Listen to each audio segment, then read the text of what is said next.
예! 수험생 여러분 반갑습니다. 반갑습니다. 한국성능력 검정시험 중급 27번째 시간이네요. 이번 강의에서는 적어도 문제가 3문제 나올 것이다 라고 하는 그런 예언을 드리겠습니다. 3문제까지 나올 수 있다가 아니고요. 적어도 3문제다 라고 말하고 싶네요. 여러분, 그러므로 이번 강의는 중요하다라는 겁니다. 매우 중요한 강의. 우리 한번 시작을 해보도록 하겠습니다. 자, 여러분 가볼까요? 네. 네. 자, 제목은 근대적 개혁 그리고 이모군란과 갑신정변 이렇게 되겠습니다. 그래서 3문제라는 거예요. 근대적 개혁. 여기서 한 문제. 우리가 강화도 조약 이후에 아주 적극적인 개혁 정책을 개화 정책을 추진했다고 그랬죠? 그 내용이 한 문제. 자, 그리고 이모군란 한 문제, 갑신정변 한 문제라는 것입니다. 그 이상 나올 수도 있다라는 거예요, 여러분. 그래서 이번 강의 잘 들으시면 3문제를 그냥 바로 건질 수 있는 아주 이득이 큰 그러한 강좌다라고 볼 수가 있겠습니다. 자, 여러분, 이모군란은 이모년에 일어난 군인 반란이죠. 이모년은 60갑자로 1882년이 되겠습니다. 군인 반란, 줄여서 군란인데 어떤 군인이죠? 신식군인, 구식군인들이라는 거예요. 자, 그 다음에 갑신정변은 1884년 갑신년에 일어난 정변. 누가 일으켰죠? 급진개화파가 온건개화파를 몰아내기 위해서 일으킨 정변이 바로 갑신정변이 되겠다라는 겁니다. 자, 여러분 우리 순서대로 하나씩 보실까요? 네. 자, 제일 먼저 이거를 제가 먼저 말씀드리고 싶은데요. 개화기의 그 을미사변 전까지의 그 전기 개화기의 역사는 한마디로 당시 조선을 주도했던 세 개의 세력의 경쟁과 갈등의 역사다라고 말씀을 드렸었죠. 그 세 개의 세력을 간략하게 제가 설명을 드리려고 합니다. 그 세 개의 세력은 바로 위정척사파, 그리고 온건개화파, 급진개화파 이렇게 3개가 된다라는 거예요. 자, 여러분 우선 이렇게 한번 정리해 볼 수 있겠어요. 자, 서양과 일본과 같은 이러한 열강들이 우리 조선에 계속 아주 공격적으로 접근을 해오면서 우리한테 뭘 요구하죠? 그렇죠, 여러분. 이 열강들이 우리한테 통상 요구를 계속 해오잖아요. 우리 좀 무역 좀 같이 합시다. 장사 좀 서로 교역합시다 라고 하는 그러한 요구를 해왔을 때 조선의 지배 세력 가운데에서 누군가는 이거 받아들여야 한다 라고 생각한 사람이 있었고, 또 이거 받아들이면은 우리 조선 망한다 라고 생각한 사람들이 있었죠. 그래서 여기에 대해서 반대한 세력이 있었고, 그리고 여기에 대해서 찬성해야 한다, 수용을 해야 한다 라고 하는 그러한 입장이 당연히 있었겠죠. 자, 그래서 여기에 대해서 반대하려는 입장과 찬성하려는 입장을 일단 뭐라고 표현을 하냐면 반대한 입장을 바로 다름 아닌 위정척사파라고 한다라는 겁니다. 위정척사파. 뭐 파는 붙여도 되고 안 붙여도 되고요. 자, 위정척사파는 무슨 뜻이냐? 일단 정의라고 하는 것은 바른 것입니다. 바른 것, 옳은 것, 옳은 것을 지키고 호위하고 그리고 사악한 것을 배척한다라고 하는 그런 의미를 가져요. 옳은 것, 이것은 구체적으로 무엇이냐? 바로 조선의 전통적인 질서입니다. 조선의 전통적인 질서, 조선의 전통적인 이 질서를 지켜나가면서 조선의 기본적인 사상을 지켜나가면서 그래서 여러분 사악한 것은 구체적으로 바로 열강들이죠. 서양과 일본과 같은 이러한 열강들을 배척한다라고 해서 이들을 바로 위정척사파라고 불렀고요. 대체로 유생들, 성리학을 공부한 당시 조선의 거의 대부분의 지배 계급인 양반 유생들, 양반 사대부들은 바로 위정척사파 계열이다라고 볼 수가 있다라는 겁니다. 자, 그리고 찬성한 세력들은 누구냐면 개화파라고 볼 수가 있겠죠. 개화파. 이 개화파는 우리 아까 공부했다시피 이모군란을 계기로 해서 온건개화파와 급진개화파로 나누잖아요. 온건개화파와 그리고 급진개화파로 자, 이렇게 나누어진다라는 겁니다. 자, 요렇게요. 자, 그래서 세 개의 당시 우리 조선을 지배했던 세 개의 파벌은 바로 위정척사파, 온건계하파, 그리고 급진계하파. 이렇게 세 개다라고 볼 수가 있겠죠. 온건계하파, 급진계하파는 개화하는 건 마찬가지인데요. 이 그리고 개화를 하는 범위, 그리고 개방의 속도, 개화의 속도의 차이였다라는 겁니다. 온건계하파는 천천히 조금씩 하나씩 차근차근 하자라고 하는 그런 입장이었고, 급진계하파는 한꺼번에 통째로 다 하자라고 하는 게 바로 급진계하파였다라는 거예요.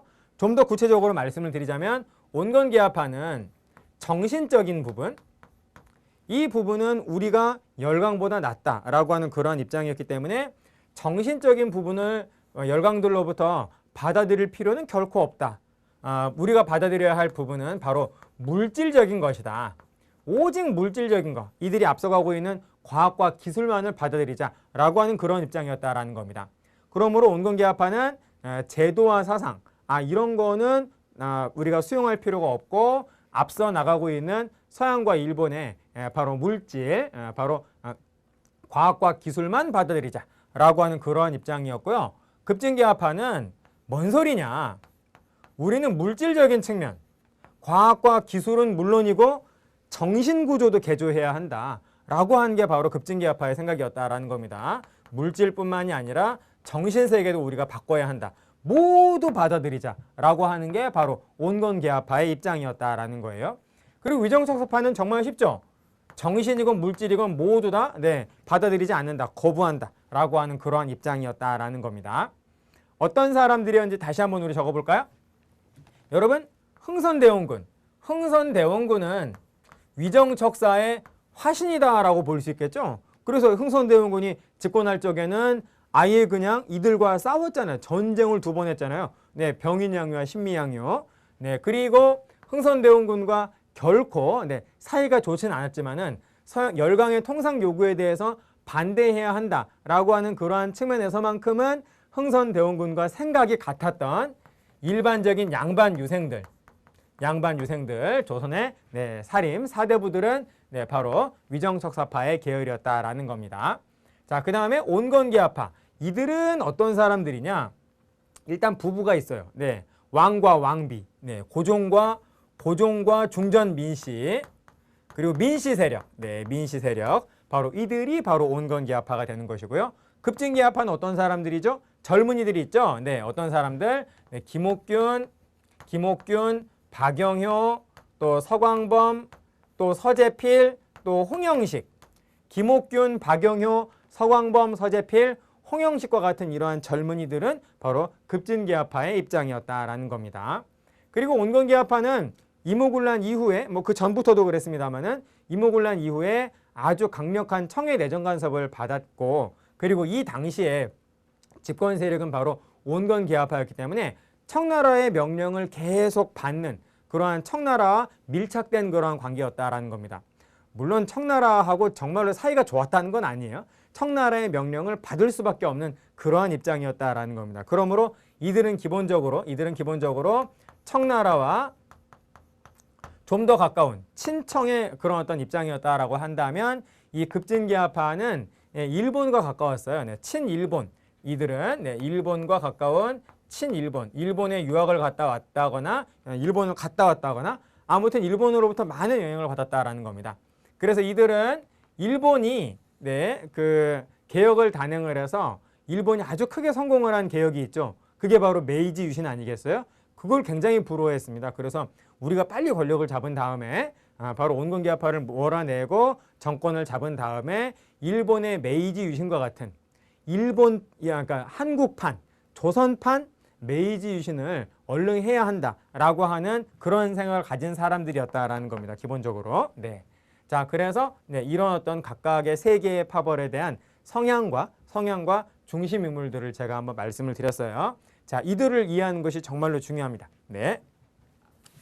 자, 이런 상황에서 하나씩 보겠습니다. 결국 흥선대원군은 권력을 잃고 그 다음에 강화도 조약 체결했고 그리고 여러 나라들하고 미국과 또 프랑스 또 여러 나라들하고 조약을 체결하게 되잖아요. 자, 그 이후의 상황, 강화도 조약 이후의 상황을 한번 보시겠습니다. 자, 그래서 강화도 조약으로 우리는 개방 정책을 추진해 나가지 않습니까? 그래서 개화 전담기구로서 바로 통리기무아문이라고 하는 이러한 개화 전담기구가 탄생을 하게 되고 군대도 개편을 하게 되는 거죠. 조선 후기에 조선의 중앙군은 5군형이었는데요. 이 5개의 군대, 여러분 이름이 뭐였죠? 훈련도감, 어영청, 총용청, 수어청, 금이영이라고 하는 5개의 군대가 있었는데 이 5개의 군대를 구성을 하는 군인들은 대체로 직업군인들이었습니다. 근데 이들을 정말 많이 해고를 하면서 이 군인들의 숫자를 굉장히 축소시키면서 이 5군형을 2형 체제로 새롭게 개편을 한다라는 거예요. 그러니까 5개의 군대가 2개의 군대가 돼버리고 말았다라는 겁니다. 이름도 바뀌어요. 무위형, 장어형으로 이렇게 2개로 바뀐다라는 거죠. 네, 그리고 이들과는 별도로 별기군이라고 하는 새로운 군대를 창설을 하게 되는데 이들은 서양식 군대 훈련을 받는 신식 군대예요. 그래서 일본에서 호리모토라고 하는 그 신식 군사 훈련을 시키는 일본인 교관까지 와서 바로 일본인 그 교관으로부터 신식 군대 훈련을 받습니다. 그래서 이 이영은 뭐가 되냐면 졸지에 90군인들이 돼버리는 거죠. 그리고 이 별기군만 잘해주니까 이 90군인들이 얼마 후에 1882년 이모년에 반란 일으키잖아요. 그게 바로 오늘 공부할 이모군란의 내용이기도 이모군란이 된다라는 겁니다. 자, 이렇게 좀 정리해 주시고요. 자, 다음 보실까요? 어디 해외 이것뿐이냐? 해외 시찰단도 보냈다라는 겁니다. 그러니까 앞서가고 있는 나라한테 견학도 보냈다라는 거예요. 개화 정책으로서. 네. 근데 여러분 견학단 그러면 좀 느낌이 좀 우리가 좀 그러니까 뭐라고 붙였냐면 사절단 또는 시찰단이라고 했다라는 겁니다. 이해되시죠? 자, 그래서 청나라한테도 시찰단 보내고 일본한테도 시찰단 보내고 서양한테도 시찰단을 보내는데 여러분 이렇게 한번 외워보십시오. 조수일이라는 어떤 남자가 있는데 이 조수일 씨는 참 멍청하다. 멍청한으로 여러분 연상을 해주세요. 양보를 할 게 있고 안 할 게 있는데 영청한 영청한 조수일 씨는 무엇인지 그냥 양보만 해. 답답해. 이렇게 한번 외워보십시오. 영청한 조수일 씨는 양보만 해. 영청한 조수일 씨는 양보만 해. 자, 이게 뭐냐라는 거죠. 청나라에 파견한 시찰단은 영선사. 그래서 이 영선사 김윤식이 영선사로 가가지고 주로 뭘 공부해갖고 오냐면 무기제조법, 근대적인 무기제조법을 공부해갖고 옵니다. 그래서 갔다 온 다음에 바로 우리나라의 조선의 최초의 근대적 무기를 제조하는 근대적 무기 공장을 하나 세우거든요. 그게 뭐냐면 기기창이라는 겁니다. 그래서 영선사 김윤식이 배워온 다음에 청나라로부터 배워온 다음에 그 다음에 기기창을 설립하게 된다라고 하는 것이고요. 일본에는 2개나 보냅니다. 공식 사절과 비공식 사절. 이 수신사가 공식 사절이었어요.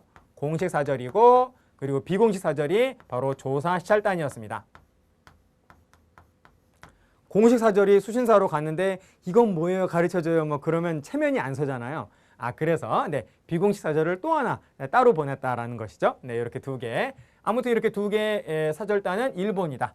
자, 그리고 보빙사. 우리 지난 시간에 공부했네요.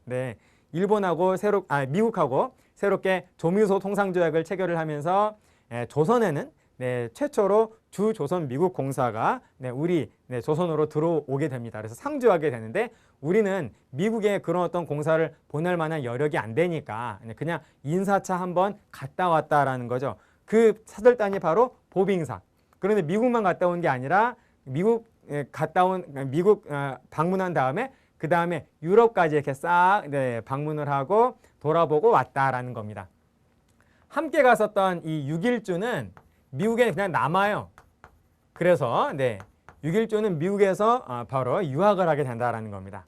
그리고 결국 이후에 귀국을 한 다음에 서유견문이라고 하는 이러한 책을 남기죠. 네. 서양을 유람을 할 적에 네, 보고 들은 것 이런 의미가 되겠습니다. 자, 그래서 해외 시찰단도 시험 문제에 나올 가능성이 있으니 여러분 좀 기억을 해 주십시오. 네, 영청한 조수일 씨는 양보만 해. 영청한 조수일 씨는 양보만 해. 이렇게 여러분 기억해 주시길 바라겠습니다. 자, 그 다음에 위정척사 운동. 이것도 우리가 공부를 또 해줘야 돼요. 위정척사는 통상수교 거부부터 시작을 하죠. 네, 그래서 하나씩 한번 보시겠습니다. 네, 1860년대, 즉 이게 정확히 언제냐면요, 바로 양요가 일어날 적이에요. 네, 흥선대원군 집권기에 바로 병인양요, 신미양요, 이런 어떤 양요가 일어날 적에 바로 흥선대원군에 이러한 통상수교 거부 정책을 지지한다라고 하는 그런 지지상소를 많이 올렸거든요. 네, 그래서 이 당시에 위정척사파는 바로 이 양요, 이 서양과 싸우는 것을 지지하는 그런 운동을 전개했다라는 겁니다. 그거를 뭐라고 하냐면 통상 반대 운동이다라고 표현을 해준다라는 것이죠. 어떤 사람이 있냐면 이항로, 기정진과 같은 그러한 인물들이 당시 당대를 대표하는 성리학자들, 네, 이러한 유학자들이 바로 통상반대운동의 대표다라고 볼 수가 있다라는 거예요. 자, 그리고 그 다음에 1870년대로 가게 되면 네, 정확히 어느 시점이다라고 말할 수 있냐면요, 강화도 조약을 1876년에 체결을 하게 되는데 강화도 조약 그 체결 교섭을 강화도에서 계속 하고 있었습니다. 강화도 조약이 나오기까지 네, 계속 뭔가 논의를 하고 뭔가 이렇게 타협을 했겠죠. 네, 그래서 강화도 조약을 체결하기 위한 교섭을 강화도에서 막 진행을 하고 있을 적에 그때 또 위정척사 운동파는 당연히 반대 운동을 했겠죠. 그리고 강화도 조약의 그 가장 핵심적인 것이 바로 개항이기 때문에 바로 이들의 반대 운동을 한마디로 뭐라고 표현을 하냐면 개항 반대 운동이라고 얘기를 해준다라는 겁니다. 이때 대표 위정척사파의 인물은 우리 대체로 면함 최익현을 꼽죠. 네, 이렇게 좀 정리해 주실 수 있겠고요. 네, 자, 그 다음에 또 그 이후에 1880년대 이렇게 보시면 이렇게 반대 운동을 했음에도 불구하고 결국 강화도 조약은 체결이 되잖아요. 강화도 조약이 체결이 되면서 우리는 조선 정부는 개화 정책을 본격적으로 적극적으로 추진하죠. 그래서 이때 1880년대에 이러한 위정척사파의 반대 운동은 개화 반대 운동이라고 우리는 표현을 해준다라는 겁니다. 그리고 이런 개화 반대 운동이 이제 뻥 터지게 되는 아주 결정적인 그러한 계기는 바로 다름 아닌 조선 책략의 유포라는 거죠. 우리 지난 시간에 공부했었던 미국과 수교를 하기 위해서 전국적으로 여론을 얻기 위해서 바로 조선 책략을 유포를 했는데 그거를 읽어본 유생들이 이 미국과의 수교는 안 된다라고 하는 정반대의 그런 어떤 여론으로서 바로 조선 정부를 비판을 했다라는 겁니다. 그게 바로 개화 반대 운동이다라고 말할 수가 있겠어요. 네, 그래서 구체적으로는 조선 책략에 반대하는 것이다. 각종 개화 정책과 함께 결정적으로 조선 책략에 반대한 것이다 라고 말할 수 있겠습니다. 네, 그래서 어떤 사람이 있냐면 이만손과 같은 이러한 유생들이 또 중심 인물이다 라고 볼 수 있다라는 것이죠. 자, 이렇게 여러분 좀 정리해 주시면 좋겠습니다. 자, 그런데 여러분, 이들의 위정척사 운동은 대체로 여기까지는 대체로 구체적으로 어떤 그 모습으로 전개가 되냐면 상소운동입니다. 상소운동. 네, 여러분 상소라는 거 뭔지 아시죠? 네, 자신이 이제 왕에게 편지를 쓰는 게 바로 상소 아니겠습니까? 네, 그래서 전하, 저는 어디 사는 누구입니다. 왜 이러세요 요즘 뭐 그러면서 상소를 올리는 거죠. 그러므로 여러분 이항로와 기정진의 통상 반대 운동도 상소운동, 최익현의 개항 반대 운동도 상소운동, 그리고 이만손의 개화 반대 운동도 상소였다라는 겁니다. 네.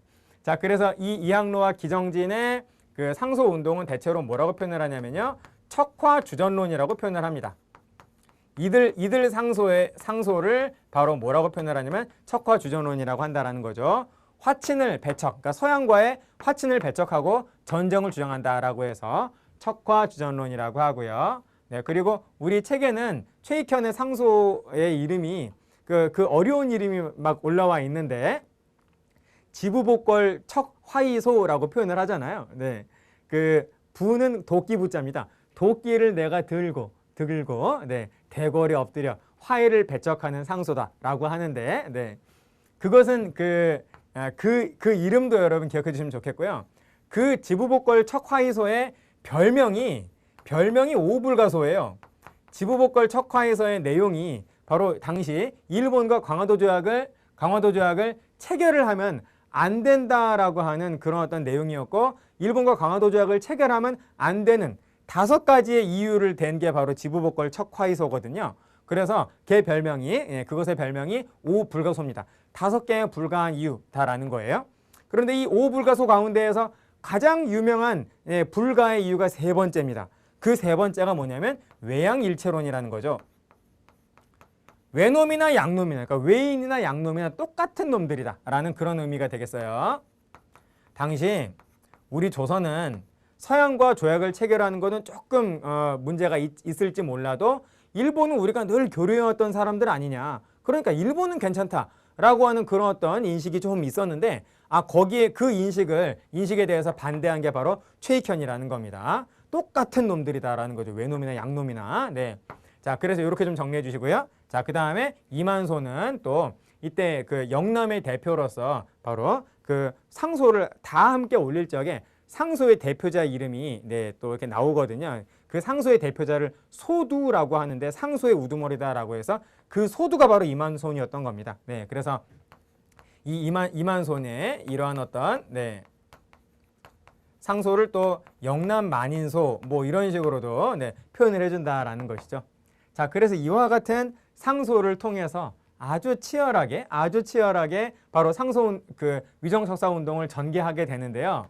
이들의 방식이 결정적으로 상소 운동에서 다른 것으로 바뀌는 계기가 있습니다.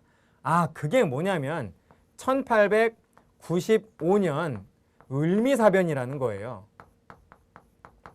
이 을미사변을 계기로 해서 이들은 내내 붓을 들고 그 상소 편지를 써왔잖아요. 붓을 내려놓고 칼을 뽑는다라는 겁니다. 그래서 여기까지는 이들의 기본적인 투쟁의 방식은 상소였는데, 여러분 이제 을미사변 국모가 죽었는데 또 붓을 들고 뭐 위로 편지를 쓴다라는 건 뭐 말도 안 되는 거잖아요. 그래서 국모의 원수를 갖자라고 하면서 을미사변 이후부터는 그냥 일본과 싸우게 된다라는 건, 일본과 전투를 벌이게 된다라는 거예요. 여러분 그게 뭐죠? 바로 의병 활동이라는 겁니다. 이해되시죠? 그래서 을미사변을 계기로 해서 위정척사 운동은 상소 운동에서 무엇으로 바뀐다? 의병 투쟁으로 바뀐다라는 걸 여러분 기억을 해 주십시오.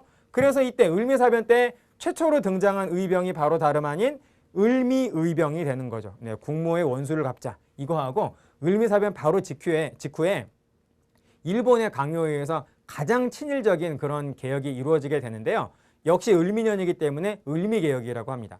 을미개혁 중에서 우리가 도저히 견딜 수가 없는 하나의 개혁 내용이 있었다라는 거예요. 단발령, 머리 깎으라는 거죠. 머리 상투를 자르라라는 거죠. 그래서 뭐 여기에 대한 반발로 인해서 바로 을미의병이 일어나게 된다라는 겁니다. 그렇게 여러분 이해를 해주시면 되겠어요. 그래서 을미사변과 단발령 때문에 을미의병이 일어나고, 그리고 그 이후에 을사늑약 때문에 을사의병, 그리고 그 이후에 정민년 1907년에 고종퇴위 그리고 군대 해산 때문에 일어난 게 바로 다름 아닌 정미의병이 된다라는 거죠. 위정척사의 흐름은 대체로 이렇게 정리해 주시면 아주 훌륭하겠습니다. 자, 그럼 여러분 우리 전체적으로 쭉 봤으니까 이제는 이모군란으로 한번 우리 가보도록 하죠. 군제 개편은 이미 말씀드렸습니다. 다시 한번 우리 얘기해 볼까요? 자, 오군영을 이영으로 축소했다. 이름도 바뀐다. 무이영, 장어영. 그리고 많은 직업군인들을 해고했다. 그러니까 누구는 남고 누구는 해고되어 가지고 실직자가 되었다라는 겁니다. 그래서 결국 이모군란 때에는 실직을 당한 네, 그래서 무직자가 된 자신들, 이영의 친구들까지, 네, 원래 오군영의 이 직업 군인들까지 다 함께 와 하고 들고 일어나게 된다라는 거죠. 네, 그리고 별기군이라고 하는 신식군대 만들었다라는 겁니다. 네, 누구만 잘해줘요? 별기군만 잘해주니까 별기군만 잘해주고 이영은 차별대우해요. 13개월치 급료가 밀렸대요. 여러분 월급을 13개월, 그러니까 1년이 넘게 네, 계속 안 받고 있었다라는 겁니다. 그러니까 사실은 오래 참은 거죠. 오래 참은 거죠. 네. 자, 그래서 이런 어떤 급료, 미지급, 이런 것들이 원인이 되어서 바로 이모군란이 뻥 터지게 되었다라는 거죠. 네. 과정을 한번 보시겠습니다. 네. 별기군 우대해주고 99년들에 대한 차별 대우 굉장히 심했다. 급료, 미지급. 자, 이것이 원인이 되어서 바로 99년들이 와 하고 들고 일어난 게 바로 이모군란이 되겠다라는 겁니다.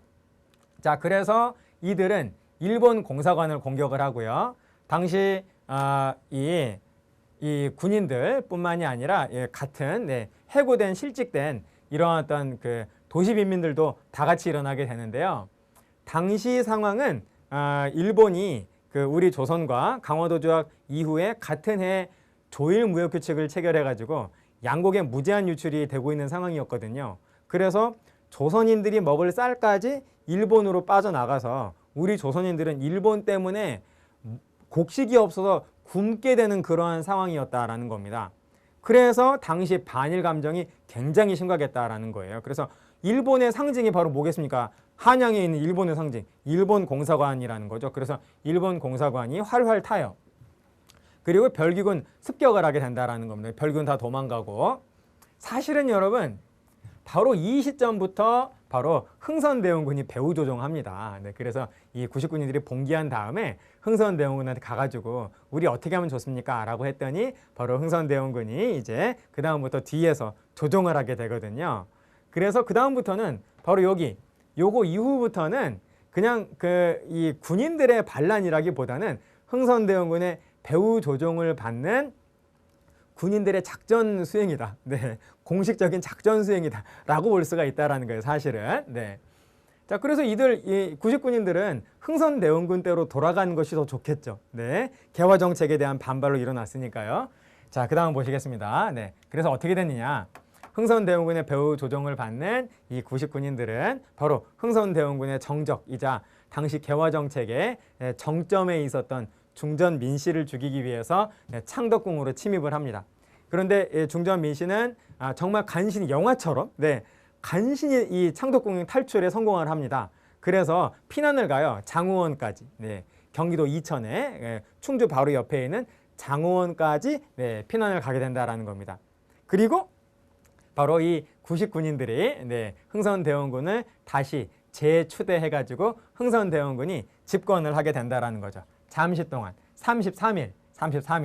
그런데 그래서 개화 정책이 중단이 되고 피난가 있던 민씨가 바로 청군한테 파병 요청을 해가지고 바로 청나라 군대가 오게 되는 거죠. 와서 바로 99년들을 진압해요. 그래서 승자는 청나라 군대, 그리고 99년들은 패하게 된다라는 겁니다. 패하고 그리고 흥선대원군은 이미 이때 청군한테 잡혀가지고 결국 이후에 청나라에 압송되어 버리고 맙니다. 그래서 이모군란 다음부터 3년 동안 흥선대원군은 청나라에 잡혀 있다가 3년 후에 다시 풀려나서 조선으로 오게 되게 되는데요. 아무튼 여러분 이모군란의 전개 과정은 대체로 외우지는 마시고요. 이런 식으로 그냥 흘러가는구나 라고 여러분이 전체적으로 대체적으로 이해만 하시면 된다라는 겁니다. 여러분 이해되셨죠? 네. 자, 그 다음에 이모군란의 결과를 한번 보시겠어요? 이게 더 중요합니다. 이모군란의 결과. 여러분 이모군란 해결해준 나라가 어느 나라라고요? 청나라라는 겁니다. 그래서 해결해준 나라의 입김이 당연히 세지겠죠. 그래서 청의 내정 간섭이 심해지고 청군은 아까 여러분 보세요. 여기 보시면 청군이 우리나라 한양이 들어왔잖아요. 그리고 이모군란 저희가 해결했습니다. 안녕히 계세요. 간 게 아니고 계속 눌러 앉아요. 계속 눌러 앉아가지고 바로 그 청군을 중심으로 해서 내정 간섭을 아주 심하게 했다라는 겁니다. 고문이 파견되어 온다라는 거죠. 이 고문은 물고문, 전기고문 그 고문이 아니고 조원자. 그래서 누가 오게 되냐면요, 마젠창이라고 하는 천국인이 오게 되고, 그리고 또 독일인인데 친청 독일인입니다. 네, 청나라의 그 명령을 듣는 친청 독일인 웰렌도르프가 우리나라에 또 와가지고 우리나라의 내정과 외교를 다 간섭하게 된다라는 거예요. 자, 그리고 우리 이미 봤네요. 조청상민 수립무역 장정. 이모군란 끝난 다음에 해결을 해준 청나라한테 아주 유리한 조약을 체결하게 되니 그것의 이름이 바로 조청상민 수립무역 장정이라는 겁니다. 이 조약에서는 바로 조선을 청나라의 속방이라고 표현을 해가지고 그 조선에 대한 청나라의 종주권을 재확인했고, 그리고 이 조약을 통해서 결과적으로는 청상인의 내륙 진출이 허용이 된다라는 거죠. 그리고 얼마 후 우리 공부했어요. 조일 통상장정은 1883년이거든요. 조청상민은 이것은 1882년이고, 그리고 1년 후에 조일 통상장정을 일본이 우리 조선과 체결을 하면서 우리한테 좋은 거 2개를 주죠. 바로 방공령과 관세, 요거를 2개를 주면서 일본이 우리 조선한테 얻어낸 게 무슨 국대우?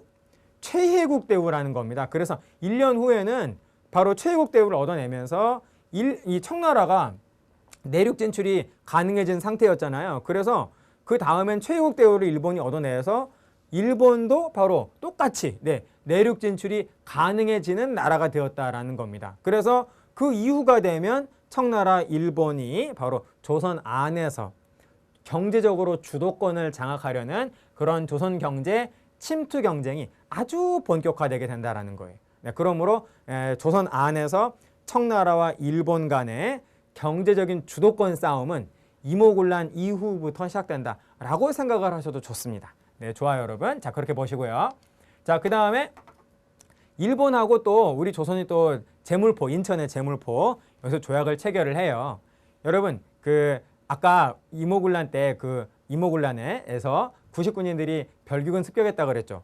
별기군을 신식 군사훈련 시키던 일본인 교관이 죽거든요. 살해당합니다. 그리고 일본 공사관 또 불타죠. 그래서 배상금, 우리 조선이 일본한테 배상금 지불하게 되었고요. 그리고 일본이 또 무리한 요구를 합니다. 들어줄 수밖에 없었는데 일본 공사관 또 불타면 안 되니까 일본 공사관만큼은 일본 군이 우리 한양에 와가지고 일본 공사관을 지키게 해달라라고 하는 그러한 요청을 해서 우리는 어쩔 수가 없었다라는 거죠. 그래서 일본 경비병이 오는데요. 즉 일본 군이죠. 일본 군이 우리 한양에 공식적으로 들어올 수 있게 된 것이 바로 제물포 조약이 된다라는 겁니다. 아무튼 이제부터 무슨 그 사건이 있으면 그 사건 끝날 때 꼭 그것을 수습하는 조약이 나오거든요. 그러니까 여러분 잘 정리해 주셔야 돼요. 이모군란 끝나고 맺은 조약은, 일본과 맺은 조약은 제물포 조약이다라는 거. 자, 다음 보시겠습니다. 자, 그래서 민씨 세력, 다시 청나라 때문에 청나라 덕택에 바로 권력을 다시 잡게 되었기 때문에 청나라의 그런 어떤 내정 간섭을 굉장히 많이 받으면서 친청화, 보수화 된다라는 거죠. 그래서 원래 민씨 세력은 이 전까지는 매우 적극적이고 개혁적으로 매우 넓은 범위에서 개화 정책을 추진하고 있었는데, 이제 청나라의 이런 어떤 명령을 받으면서 청나라는 조선이 개방 안 했으면 좋겠어요. 개방 안 하고 내내 원래 조선의 모습 그대로 청나라의 실질적인 그런 어떤 내정 간섭을 받는 그런 약소국으로서 계속 있기를 원했던 겁니다. 그래서 조선이 바뀌기를 원하지 않았던 이 청나라에 의해서 개화 정책은 굉장히 많이 줄어들게 된다라는 거죠. 개화의 속도 늦어지고 범위도 줄어들게 된다라는 겁니다.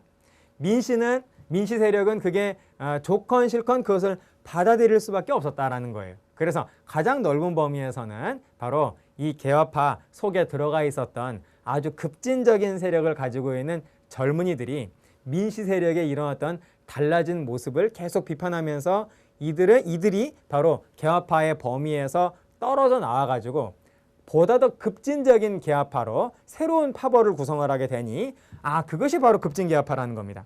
그리고 기존의 민씨 세력을 중심으로 한 집권 세력인 개화파는 온건개화파라고 불리게 된다는 거죠. 그래서 급진개화파라고 하는 개화파가 새롭게 등장을 하니까 기존의 개화파는 온건개화파다라고 하는 이름을 가지게 된다는 겁니다. 아무튼 여러분 이모곤란을 계기로 해서 계합하는 온건계합파와 급진계합파로 나눠지게 된다라고 정리해 주세요. 그런데 이 중에 집권 민씨 세력은 어느 쪽에 속해 있죠? 이쪽에 속해 있죠. 이쪽에. 네. 그리고 급진계합파는 매우 유능한 인물들입니다. 네. 그리고 뭐 당시 집안은 뭐 김옥균도 뭐 그렇다라고 말할 수 있겠어요. 그 당시 급진계합파의 이 젊은이들은 뭐 남부러 올 것 없는 귀공자들이었습니다. 네. 그래서 당시 네, 가장 권력 있는 가문에 촉망받는 젊은이들이었는데, 그런데 네, 나이가 어리니까 조정에서 권력은 가지고 있지 못했죠. 조정의 대신은 아니었다라는 겁니다. 그래서 이들이 바로 권력을 잡기 위해서 바로 정변을 일으키게 되니 그게 바로 1884년 무슨 년? 갑신년에 일어난 정변이다라는 거예요. 그래서 그것의 이름이 바로 갑신정변이 된다라는 겁니다. 여러분 이해되시죠? 그래서 이 급진계합파는 갑신정변을 일으키게 되는데 보세요 여러분.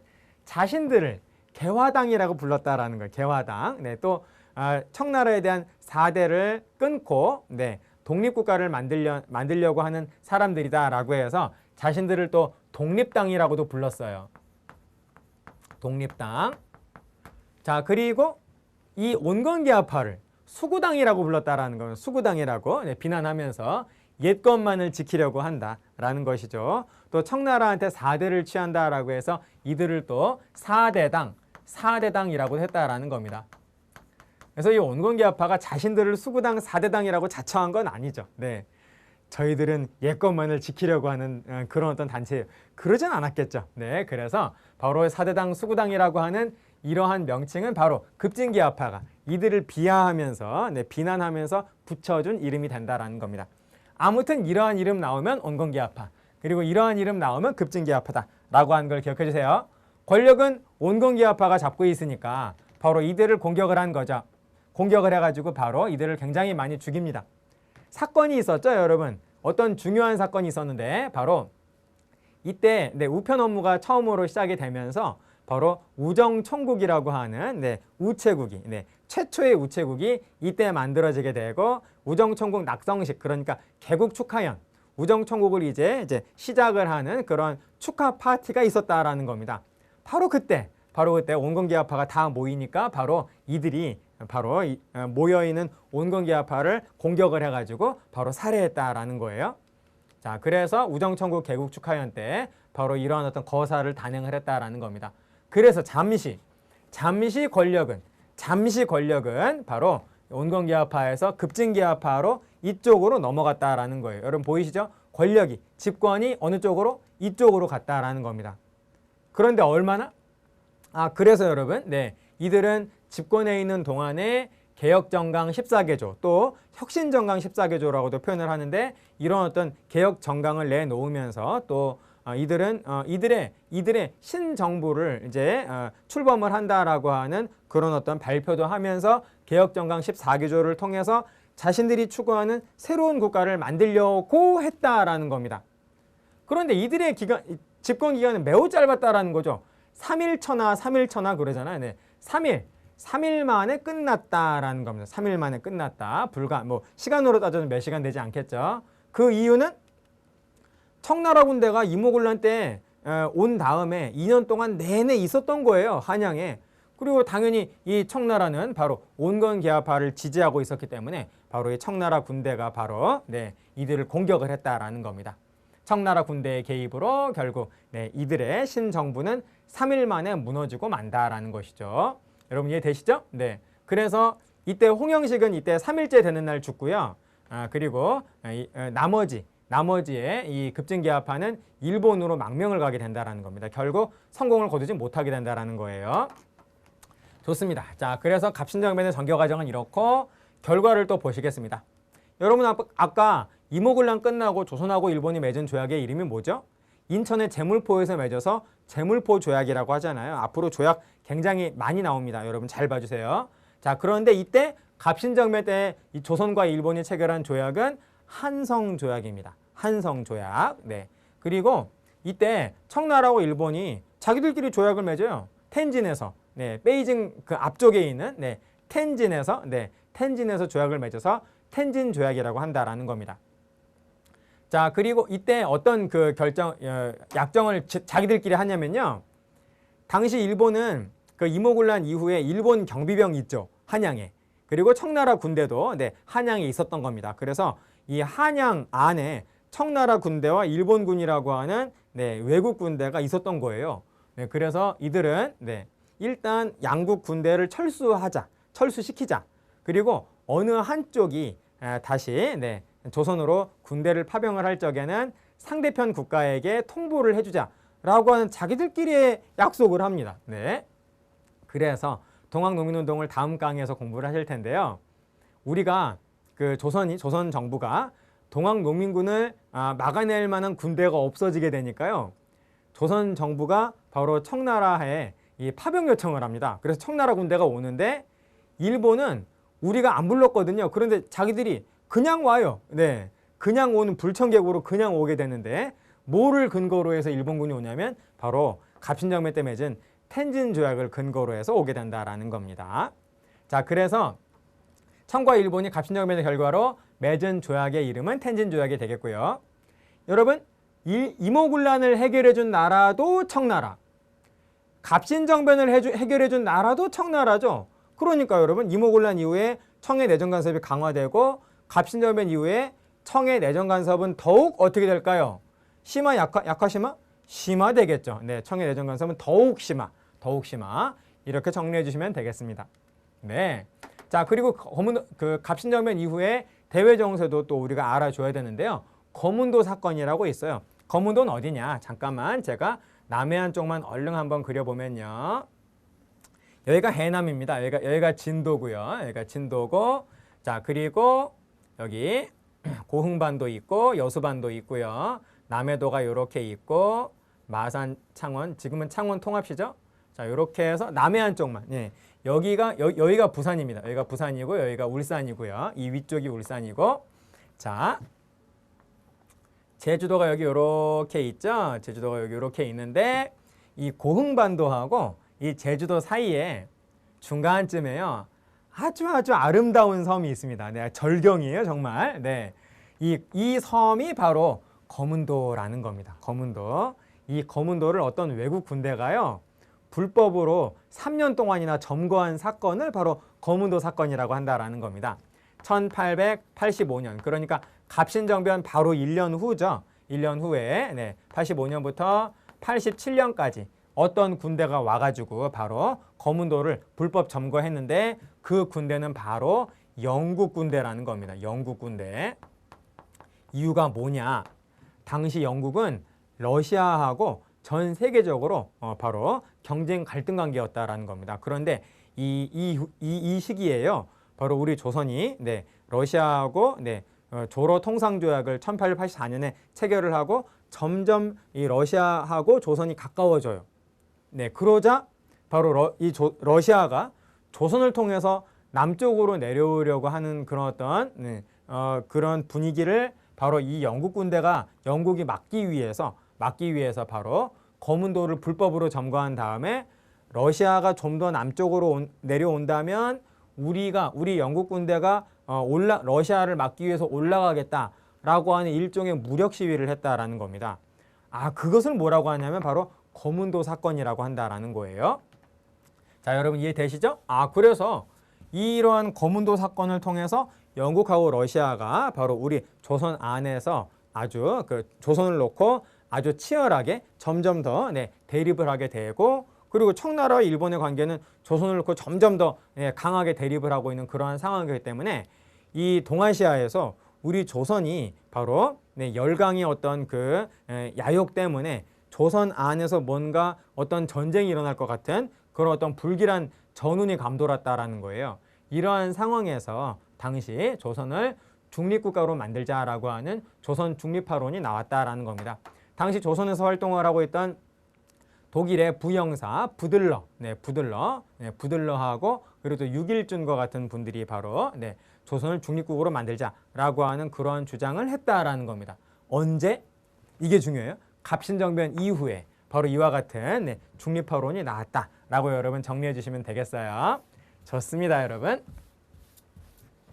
네, 이해되시죠? 네, 여기까지입니다. 네, 그래서 우리는 이번 강의에서 제가 또 말씀드려요. 적어도 세 문제는 나올 수 있다라는 것이죠. 네, 그래서 강원도 조약 이후에 근대적인 개혁 추진, 그리고 그에 대한 반발로서 참으로 많은 그 위정척사파의 노력이 있었다. 상소운동부터 해서 이 의병 활동까지 쭉 우리가 그 흐름을 쫙 봤고, 자, 그리고 이모군란 한 문제, 그리고 갑신정변 한 문제, 이런 식으로 또 나올 수 있으니까요. 잘 정리해 주시면 세 문제를 건질 수 있는 아주 소득이 높은 그러한 강좌가 되겠습니다. 여러분 잘 정리해 주세요. 여기까지 하겠습니다. 마치겠습니다.